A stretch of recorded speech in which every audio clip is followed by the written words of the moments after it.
All right, today we're going to get into a topic that, well, it really challenges a lot of our basic ideas about relationships. We're doing a deep dive into the psychology of female empowerment, but we're looking at it through a lens that a lot of people find kind of controversial. But as psychological research shows, it can be incredibly transformative for the women who consciously choose it. So let me ask you this. What if a dynamic that is so often just written off as, a typical male fantasy, is actually hiding a much deeper, more complex reality? What if, for the women who actively choose this path, it becomes one of the most powerful tools for their own sexual empowerment? Look, this isn't about shock value. This is about understanding the real psychological gears that are turning here, the ones that allow women in these arrangements to claim a whole new level of agency and fulfillment. Okay, so the very first thing we have to get our heads around is a huge shift in the woman's role.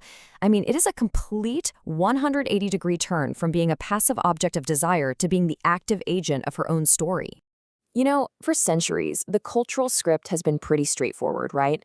Men pursue and women permit. Women were sort of cast as the gatekeepers of sex, always responding to a man's initiative. The model we're exploring here, it flips that script completely on its head. The woman goes from passively saying yes or no to actively directing the entire experience. She becomes the one in the driver's seat of her own sexual life. And this all boils down to a really key psychological term, sexual agency. It's that feeling of being in control of your own sexual life. And the research on this is so clear. When women feel they have this control, they report higher sexual satisfaction, a better body image, and just overall better mental well-being. In the dynamic we're talking about, that agency isn't just a nice bonus. It's the entire foundation. And as clinical psychologist Dr. David Ley points out, it's about being given permission, or maybe more accurately, taking permission to be a fully expressed sexual being. The whole thing is built around her choices, her pleasure, and her consent. And for a lot of women, that is a radically new experience. So you're probably asking, how does this empowerment actually happen? What's the mechanism? Well, according to researchers who study this, it's built on three core psychological pillars. The first pillar is all about reclaiming desire. The famous psychotherapist Esther Perel put it so perfectly when she said that women are often socialized to be the brakes, not the accelerator when it comes to sex. They learn to kind of push down their own wants so they don't seem too aggressive or too much. But here's what happens when you consciously decide to change that. When a partner explicitly says, "I want you to explore your desires," it's like a key turning in a lock. It's this powerful form of permission. Now, this doesn't create desire where there wasn't any. What it does is it starts to dismantle those internal barriers, all that shame and guilt, and it allows her to finally access and own and act on the desires that were probably there the whole time. Now, the second pillar is something you might not see coming. It's the intense, sometimes really difficult, communication that's required to make this work. And it's not a problem to be solved. It's actually a feature, and it is incredibly empowering. I mean, just think about the emotional heavy lifting here. This kind of arrangement forces you to get crystal clear about what you want, to negotiate boundaries, and to talk through some really complex feelings with total honesty. Women in these dynamics consistently report developing a level of assertiveness and self-respect they just never had before. And the coolest part? These skills, being able to say what you want, to confidently set a boundary, they don't just stay in the bedroom. They spill over into your career, your friendships, into every part of your life. And that brings us to the third pillar, which is a really powerful one, the transformation of body image.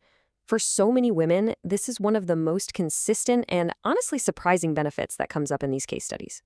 So many of us spend our entire lives just soaking in negative messages about our bodies. It's constant. But in this dynamic, women experience direct, tangible, undeniable proof of their own desirability. And when your actual lived experience is constantly telling you something different than that nagging inner critic, well, that critic starts to lose its power. It's not about just getting a compliment. It's about your real-life experiences literally overwriting a lifetime of negative mental programming. Okay, so I know what you're probably thinking right now.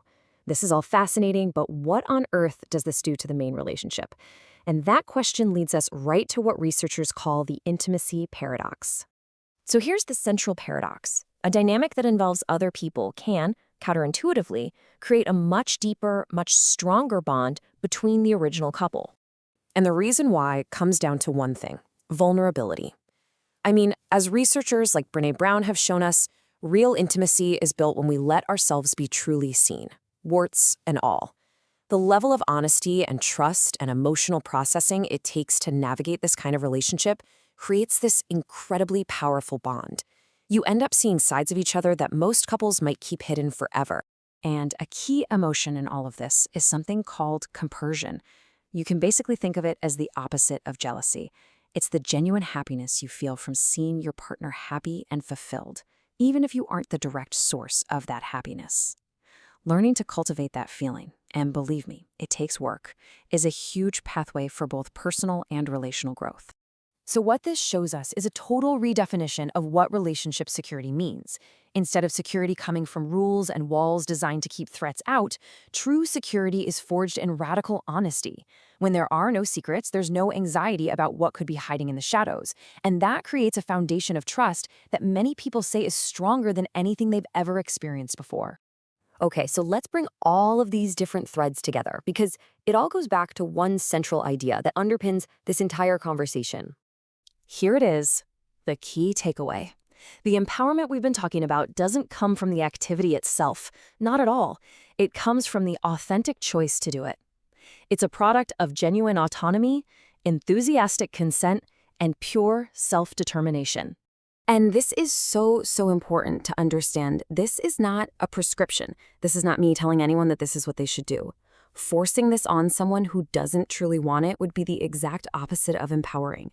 This is simply an exploration of what becomes psychologically possible when women are given the space and the permission to be the true architects of their own sexual life. Which really leaves us with one last big question to think about. In a world that hands us so many pre-written scripts for how we're supposed to be, what does it truly look like when we put those scripts aside and decide to define sexual autonomy for ourselves?